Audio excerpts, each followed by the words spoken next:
What's up everybody, Dead Spikes here. Today I'm making a video about the growing staff, showing you the build I run with this. Just in case you have never watched one of my build videos before, I will be going over some gameplay to try to persuade you to want to use this build, and I'll be going over a very in-depth guide on everything I run on the build and why I run it. If this is not the first video you've watched of mine and you enjoy my content, I'd really appreciate if you hit that subscribe button and you turn on those bell notifications. That's way you'll know when I make my next video. All right, let's get into it. Right now we are in Redstone Mines. It is my favorite place to showcase a weapon. It's a nice short area with lots of different enemies, and I get to showcase it. I am on Apocalypse 7 right now, the max difficulty, and I'm using the growing staff. As you can see, this thing is just absolutely freaking shredding. Okay, it's just killing everything very quickly and without a problem. They're not even getting close to me. Yeah, pretty awesome. A lot of people, when this update came out, they first told me that they weren't too impressed by the battle staffs.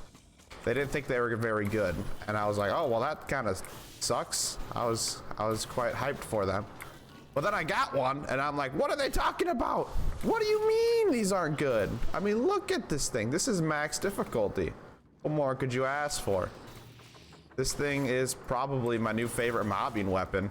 It's actually decent for bossing too. There's not a whole lot of weapons in the game that can mob and boss very efficiently with the same build, and this is one of those weapons that can do both, and I highly recommend anybody to get one that does not have one yet, at least to try it, because I think they are kind of the best weapon in the game currently.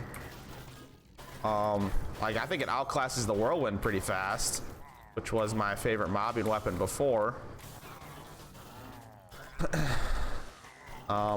And the Fighter's Bindings are kind of just my bossing weapon. And the Fighter's Bindings I think are still better for bossing, but this comes dang close, guys. This comes dang close. This thing is a powerhouse. As you can tell, like it looks like I'm playing on default. It looks like I'm playing on default with an end game build, but realistically, guys, this is max difficulty. This is max difficulty with a growing staff. I think the growing staff's about it's a 111. There you go.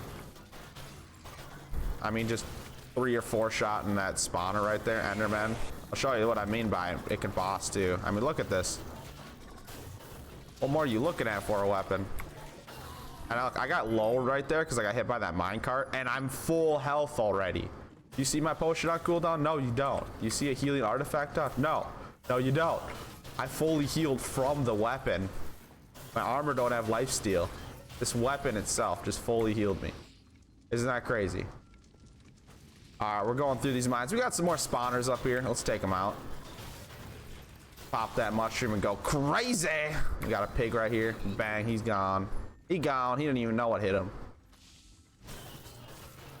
I think I like redstone mines so much because of the spawners. The spawners are such a unique enemy type. Very cool. Just sit there and spawn stuff. When I first got this weapon, I figured it was going to be smiting on it, but no, it's actually built-in committed, which isn't too amazing for mobbing, to be honest. But hey, it does the job pretty good. I think that's what makes it good for bossing, though, is having that committed on it. That's what makes it possible to boss and mob. But I mean, at the same time, when you're fighting mini bosses and such, this is gonna perform very well, better than most other mobbing weapons you've probably used, just because that committed's built in. If you don't know what committed does, it basically means that the lower the enemy's health, the more damage you start dealing. And it starts to get to be a crazy amount, but I mean, it's only tier 1 committed, which means it'll only get plus 25% damage, the lower health that it is. But max committed's 100%. Sadly, unique built-in traits are always tier 1, so it'll go up to 25%, but it's still a nice, you know, added bonus that you can see. I mean, it does help a little bit here and there. I think maybe some of these armored enemies it's probably kicking into that we don't realize. Almost through the area. Got a few more enemies to go kill, and then we will go over the build.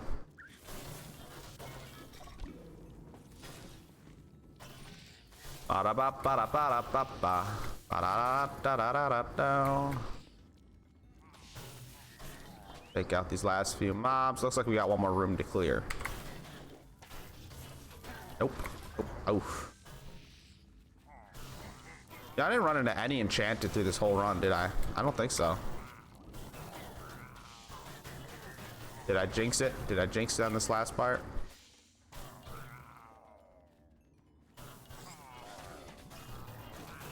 All right, all right, all right. We up at the end.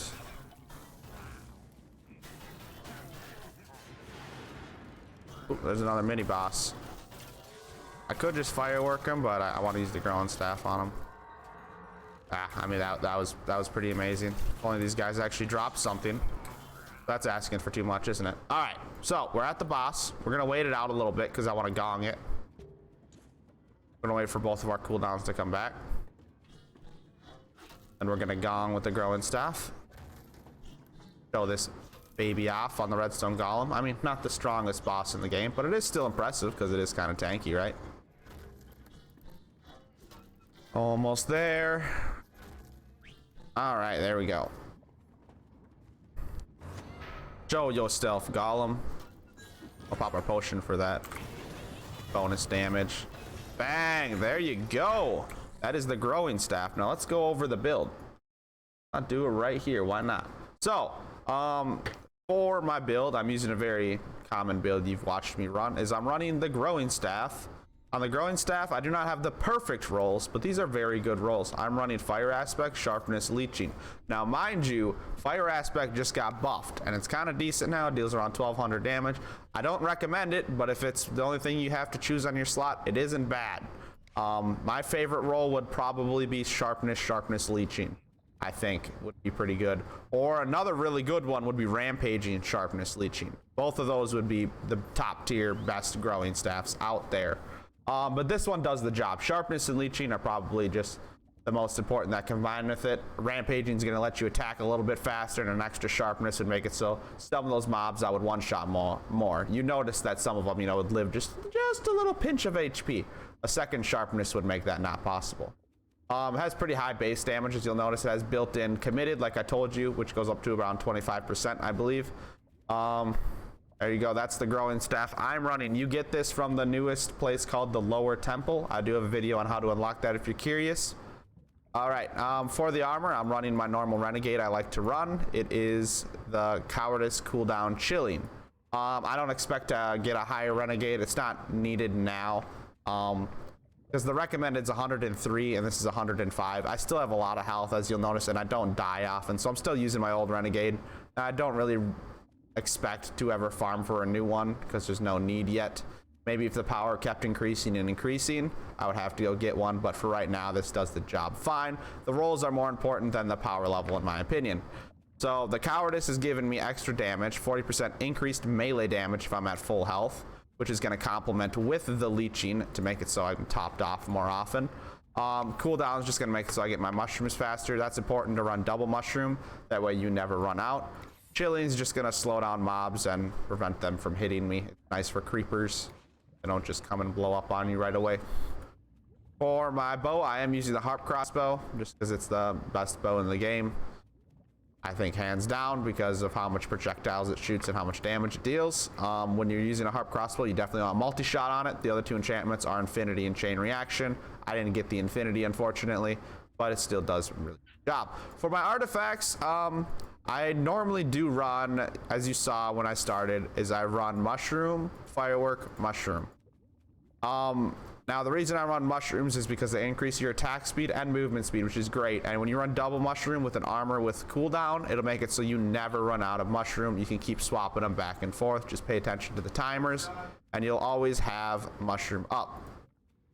Now the reason I run fireworks, I sadly didn't get to show it. It's because if there's enchanted enemies, the firework arrow with the harp crossbow is going to kill them very fast. Otherwise, there really is not a need for the firework. It's just for those scenarios when you get enchanted enemies in front of you. Fireworks will kill every enchanted type. Even if they have deflect, they can't deflect firework arrows because it's an explosive. If you didn't want to run firework, you could try gong on. You could maybe run one of the soul items like Harvester Soul Healer. You can try Boots of Swiftness if you'd like. If you wanted some tankiness, put the Ironhide Amulet on. It's all up to what you like. I just enjoy the Firework Arrow for those very rare occasions when enchanted enemies show up. And that'll do it for this Battle Staff / Growing Staff build for you guys. If you enjoyed it, please make sure to hit that thumbs up button. It does help me out a lot. If you have not yet, please consider subscribing to the channel to see some future content from me. I upload pretty much daily. Hope you guys have a wonderful day, and I'll see you in the next video. This is Bikes out.